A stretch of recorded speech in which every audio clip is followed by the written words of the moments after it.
Okay, I am thrilled to say that I'm speaking with Sabine van Diemen, who is going to be part of Metaverse of Magic starting on the 4th of January. Yes. And I've just spoken to Ash Magic. And I know him. oh, you must know him. You've been performing with him. Yeah. And, and I'm thrilled to say that, you're, very much one of the leading female magicians. And, and I think you must be opening up that in very many ways. But Sabine, how did magic come into your life? How did it happen? Yeah. Well, I would love to tell you a romantic story about how my grandfather gave me a magic kit for my 5th birthday, but then I would be lying. That didn't happen. I didn't know anything about magic until I was 18. And then I joined the Holland Show Ballet, where they had a magician in the show. And it was a woman actually, and one of her assistants got injured on the day of opening night. And they just looked around the ballet and they asked me, would you want to do some illusions with us tonight? We're going to teach you some. And I'm like, yeah, I would love that. So I came out of something that's called the fire cage, which is an empty cage. The magician puts fire in it and boom, you appear.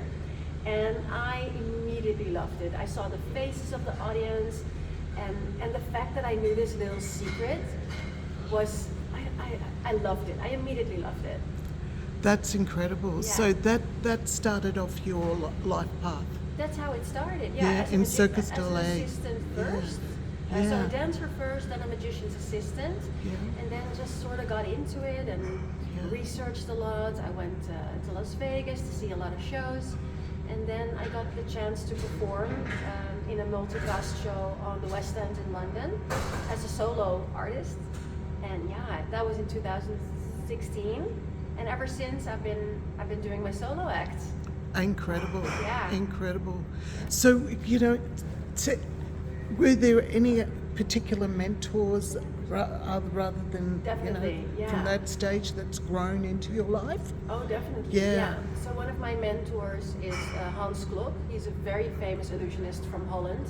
He works a lot in Europe, but also had 2 big Las Vegas shows. Yeah. And I was his assistant for a while, and then he also told me, like, I feel you need to spread your wings and branch out. And he helped me a lot. My first contract in the West End, he actually gave me some of his illusions to perform. Yeah. Because I didn't have any, and I could borrow it from him. And that was very nice. That's lovely. Yeah, and another mentor I have, which is also my manager, is Jonathan Goodwin. He is from the UK, lived in Vegas for a long time. He's now back in the UK. And he did everything. Like, he had his own TV show. He knows every form of magic, like from card tricks to parlor magic to even, he's great at comedy writing, script writing, but very famous for his danger acts and his escapes and his crazy stuff. And that is where my new story began a little bit. Like, he was like, how do you feel about not just being one of the few leading ladies in magic, but how about becoming one of the very first danger performers in magic? That's incredible. Yeah. That's yeah. So you're open to thrills and adventure, Well, and obviously because Funny enough, no, because everyone always says, oh, you're such a cool chick and you must have no fear and you are never stressed. Well, I am so afraid of basically everything. You wouldn't find me on a roller coaster. You wouldn't find me jumping out of airplanes or crazy stuff like that. Okay. No way. Okay. And like, I have to train a lot for the things I do and like overcome sort of mental, like, I wouldn't say problems, but hurdles. But then when you are on the other side and you have your act together and you're performing it and you feel like you're growing, I don't know, it's that same rush I felt, I think, the first time I came out of that fire cage illusion when I was 18. wow. It's not to get all philosophical about it, but I mean, that is also something magic can do. Like, it can literally make you grow a bit as a person and become a bit more confident and strong. And I like that. Yeah, that's incredible. So how's the show been, It's been so great. far? And what do we expect to see from you at Oh the my gosh, it is Metaverse? difficult to explain because it's something Yeah. so new. It's actually Yeah. revolutionary in theater because Yes, because it's interactive It's with interactive. mobiles as well. yeah. Yeah. So people are on their phone and they play a game. They go through certain levels, and every level is attached to a magician, and they help us progress in the show. Right. And it's constant. And luckily they make it very clear because I'm not gonna lie, I had some concerns in the beginning, like, are people not gonna look at their phone and I'm standing right there because it's theater, Yeah. But it's very clear, actually, it's really well done when they say, okay, this is the time to be on your phone and to be interactive and to play the game. Yeah. And now is the time to put your phone away, and what you just did there is now sort of gonna happen there and the other way Oh. around. It's very clever. Wow, collaborative magic. Yes. So you can expect a lot. You can expect all sorts of magic, like Yeah. card magic, danger magic, Yeah. illusions, comedy magic, so Yeah. everything, Yeah. and then some. Yeah. And combined with I think they keep saying this to us, which I believe, I think we are the biggest technical production at the moment in Australia. Excellent. So we have the most moving heads and lights and projectors and AI, and it's crazy. Yeah. Yeah, it's crazy, and it's such an honor to be part of that. Oh my God! Yeah. And it's something that just continues to grow. You never stop learning, do you? In Right. this art. Right. Yeah. No, never. Magic is one of the oldest art forms in the world, and to see where it's come now, to be in this interactive game, Yep.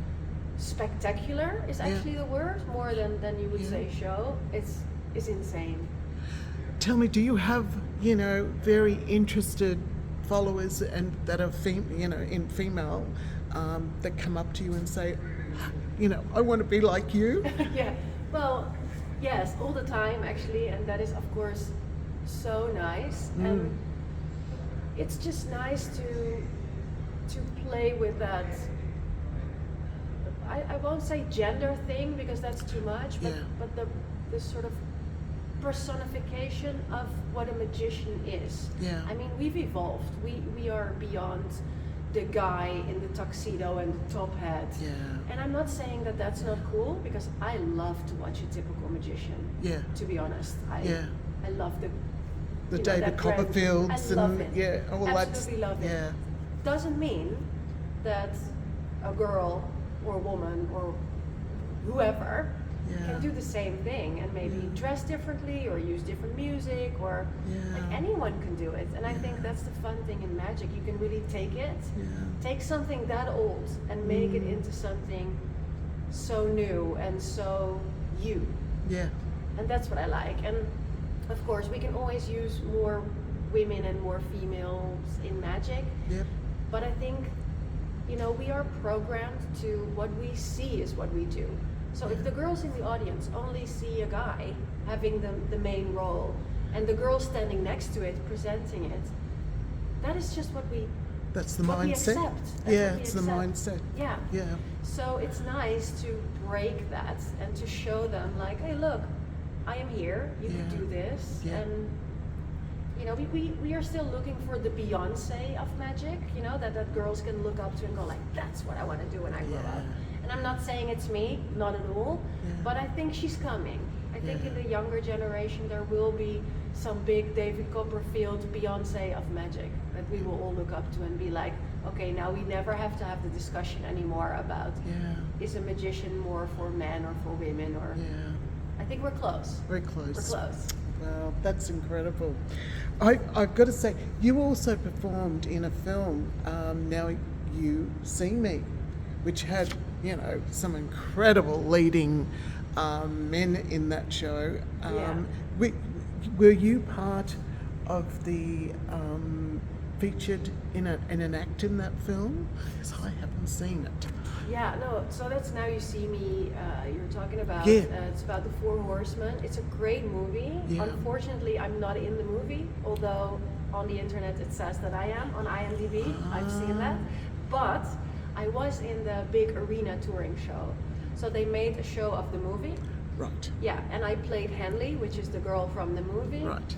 and she does a big water torture cell escape in the movie, and then I had to do that in the big arena show, which again was terrifying. And Yeah. every night I had to jump into that tank. I just thought, My God. let's get it over with.